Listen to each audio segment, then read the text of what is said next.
আসসালামু আলাইকুম গাইস, কেমন আছেন? আশা করি ভালো আছেন। আলহামদুলিল্লাহ আমিও ভালো আছি। তো গরমে ভালো লাগতেছে না, তো যে গরম পড়ছে গরমে তো অস্থির লাগতেছে। তো মনে হচ্ছে যে ছোটোকালে যে পুকুরে যে যেরকম ডুবাইতাম, মনে হচ্ছে ওরকম পুকুর পাইলে ডুবাইতাম। ছোটোকালে যেরকম ডুবাইয়ে চোখ টোক লাল করে ফেলাইতাম, চুল যত লাল হয়ে, তো সেরকম মনে করতেছে যে ডুবাই পুকুরে ডুবাইতাম। ডুবাইতে একেবারে চোখ মুখ লাল হয়ে যেত, চুলও লাল হয়ে যেত।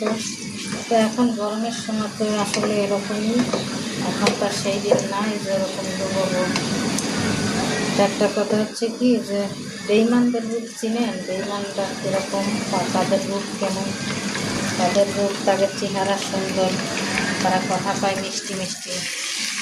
তো মিষ্টি মিষ্টি কথা কই, আপনারটা খাইবো, আপনার সঙ্গে মিশবো, যেরকম মিষ্টির ঠোঙ্গার মধ্যে ঢুকে কুটুকু করে সব মিষ্টিরে খেয়ে ফেলা যায়, ঠিক বেইমানরা ওরকম আপনার ভিতরে ঢুকে মিষ্টির মতনই ওরকম খাইয়ে আপনার শেষ করে দেবে, আপনি বুঝতেই পারবেন না।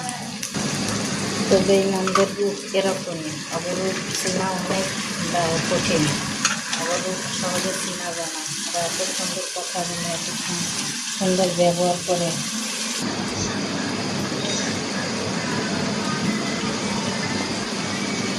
এই জন্মগত বেইমান যে সংসারে ঢোকে, সেই সংসারটাই শেষ করে দেয়।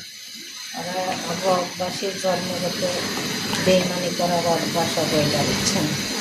আবার এটা পরিবর্তন হবে না, মৃত্যুর আগ পর্যন্ত কি থাকবে। তো বেইমানের পাল্লায় তো পড়েন না।